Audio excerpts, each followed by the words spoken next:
And we will start, I believe, with Pavel on this one. The war in Afghanistan has now been going on for 10 years, which I believe I heard is the longest such conflict in U.S. history. President Obama has announced a timetable for gradual withdrawal of our forces there between now and 2014. Do you support that decision? If so, why? If not, why?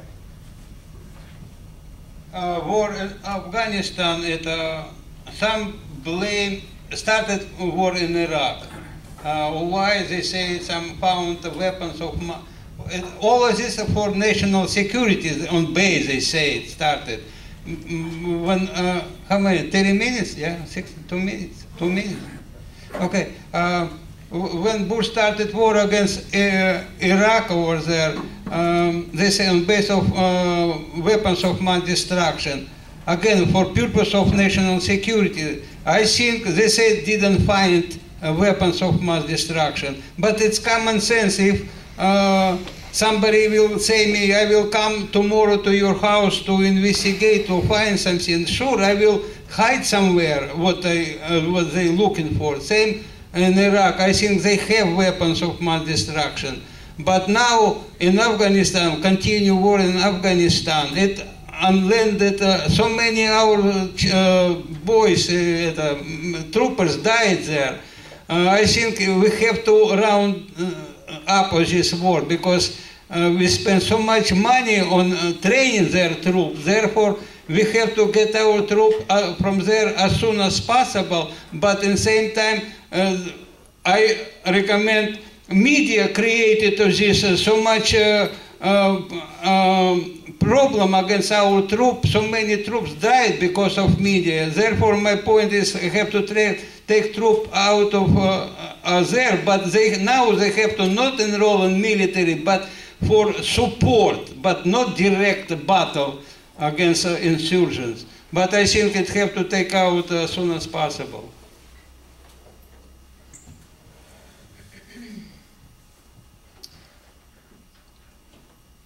When 9/11 happened, and I was driving to work, it devastated, I'm sure, many of us. But when I came home, I found great comfort when I listened to my president talk about how he was going to protect us. And I do believe that he kept us safe for 8 years. And that makes me proud to be an American, that I have the comfort of my president, my government keeping me safe. Yes, we've been in Afghanistan for 10 years, and it is a long time. But I do not believe that I can dictate when they need to come out. And I do not believe that it should be publicly advertised in the media or that this president should say anything against the military. It is the military's decision.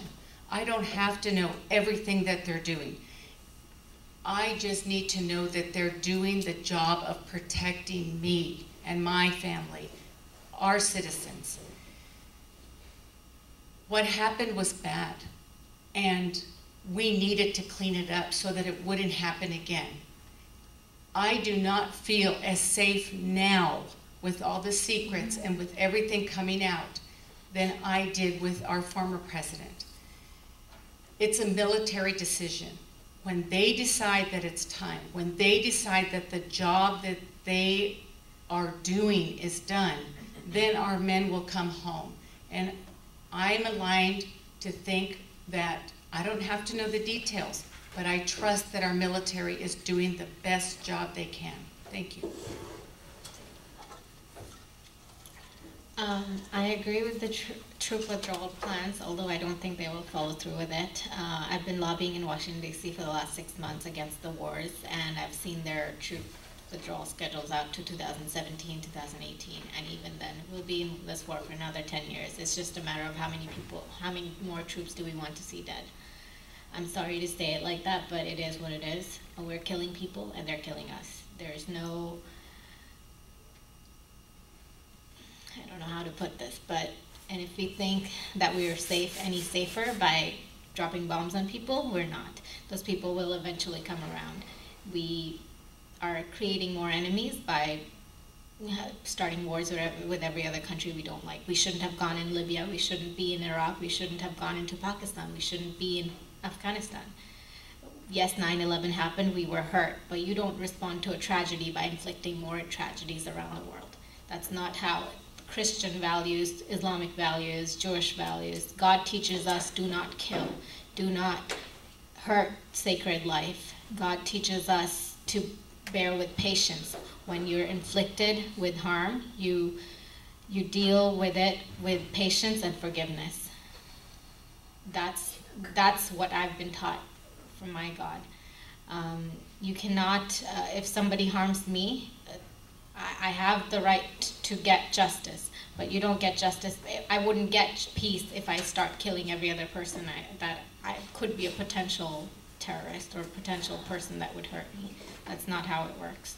And we've been wasting billions of dollars, and we'll continue wasting them until we get our heads straight and get our troops out of there. So, thank you.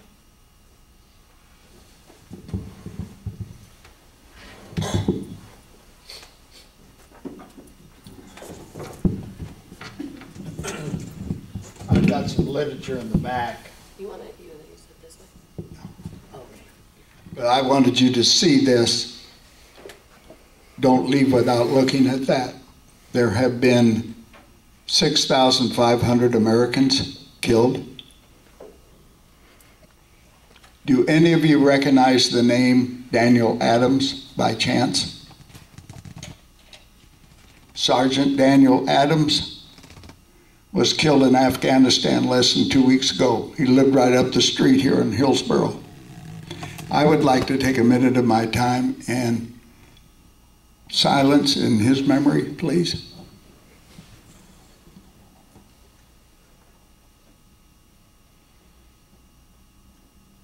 Thank you.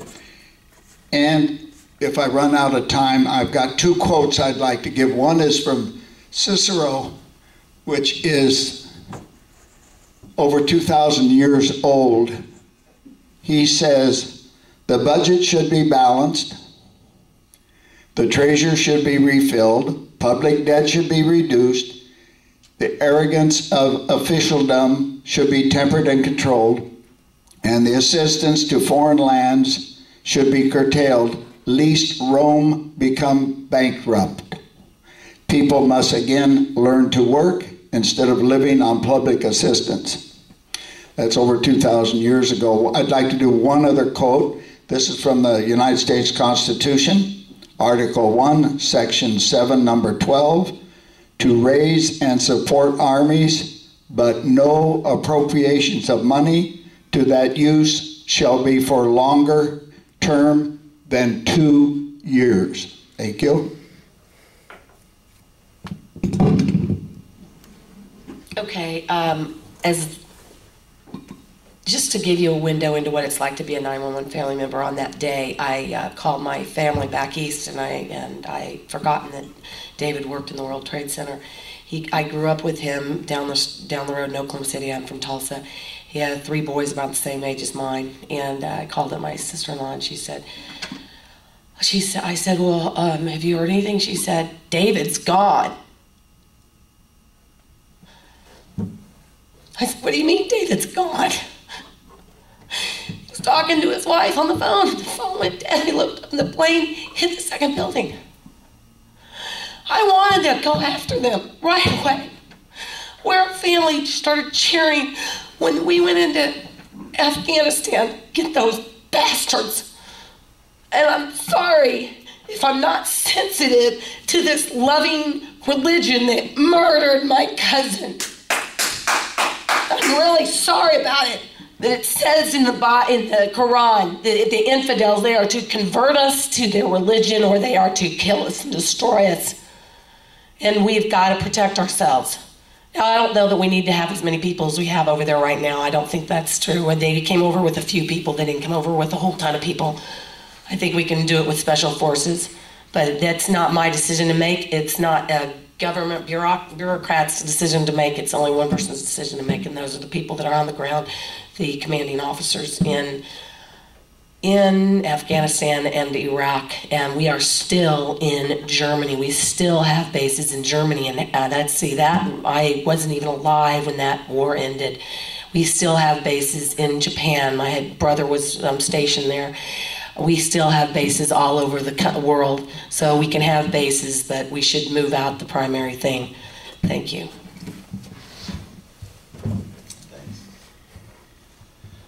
I don't think we should be in the Middle East. I do agree with Lisa from let's get the people who created those acts. I don't think it was the country of Afghanistan. Actually, I think we went into Iraq first, which, as far as I know, they had nothing to do with that. Yeah, it was Afghanistan and then Iraq, but larger into Iraq. I do agree with her too. I don't know how many folks they sent over, but it's a special forces. We got Bin Laden with the Navy SEALs. I would say let's go and get those people the same way. As far as pulling out, yeah, I'd talk to the generals, to the guys that are in charge, and say, hey, how do we get everybody out of here as quickly and safely? And whatever they say, then I would implement that. But I don't think we have any cause to be in the Middle East. They've been a warring faction for over 2,000 years, and it's not going to end anytime soon, and I'd just soon not be part of it. First, I want to respond on this subject to a couple of comments that were made by fellow panelists. First, the notion that we're going to solve the problem of Islamic extremism by resorting to the Quran sounds to me like the idea that we would have resolved the Cold War by going back to the Communist Manifesto. So I don't think that approach will work. But second thing I wanted to respond to was the idea that it's the military's decision whether we keep our troops in Afghanistan or not. No, that misunderstands the Constitution. It doesn't give the right to declare war to the military. That's a function for Congress. Yes. And so Congress has to make that decision. Now, I think that when we went into Afghanistan after September 11th, I was totally on board with that. That was the right thing to do because we'd been attacked by an organization that was operating in that country and they weren't doing anything about it. But 10 years later, that's not what we're doing now. 10 years later, we are quote-unquote nation building. Right. And nation building doesn't work. It's extremely expensive in both lives and money, and it's not necessary. What I would do is with countries like Afghanistan is say, look, if you guys want to be ruled by the Taliban, that's your problem. But if you have terrorist groups operating in your country, we're coming in. Amen. And we don't need to come in with 100,000 troops and take over the country. We're just going to bomb a few select places like where the terrorist camps are, and maybe while we're there, we'll take out the capital. You know, take out the people who are allowing those terrorist groups to operate in that country. It's far more selective, far less expensive, and will be far more effective at defeating the terrorists. Somalia, any country where there are terrorist groups operating, we put them on notice. That's got to stop. Other than that, you run your own country. It's not our job. Okay, for those who want to take advantage of it, 30-second follow-up, starting with Paul. United States take all some problem in the world take on own. I think we have in old world United Nation. Is therefore United Nation must take some international decision about war and peace. Yes, I think I did misspeak. It is Congress's job if they're going to vote for us being overseas. It is not the president's decision, but I do believe that Congress has to listen to our military because they are the ones that are in the action, and the military must inform Congress as much as they can, but we don't need to know as a people. We vote for the people in Congress as our representatives to see to our benefit and our safety, and that is their job. If you vote for me, I will sponsor legislation in Congress to bring back all of our troops out of Afghanistan and Iraq. I do believe the only way you're going to defeat terrorists is through the Quran. I can speak through that. You can kill as many potential terrorists as you want. You will create another 10,000 that hate you. Last year, I got a chance to attend a jihadist rally in Pakistan that I went to. There was 5,000 people ready to give their lives to fight America. If you think those people, you can drop as many bombs as you want playing with your joysticks and drone attacks, that's not going to get rid of them. The only way you're going to use it is using Islamic scholars to defeat those people. You cannot fight it through the military. Sorry, thanks.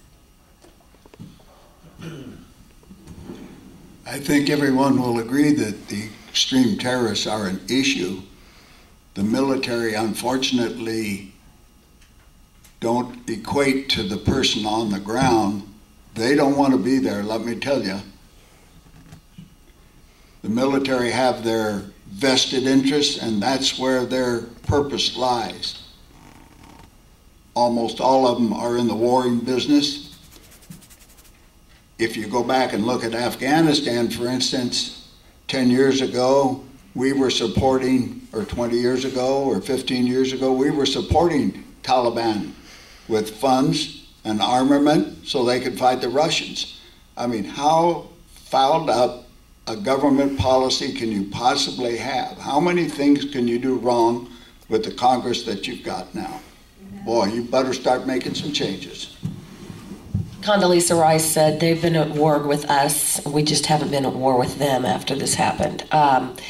How do you negotiate with somebody who thinks that the only way they can get to the very best heaven, because they got 7 gradations of heaven, is if you die as a martyr for Islam, holy jihad. So, if that whole ideology has been weaponized by the Marxists that have been trying to take over our country, and they're using these jihadists to kill us. So you can't negotiate with terrorists. I think I'll just kill a few less people.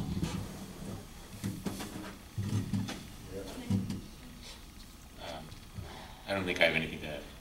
Okay. Because of time constraints, we're just going to go right now to and we just need a 30-second response on this.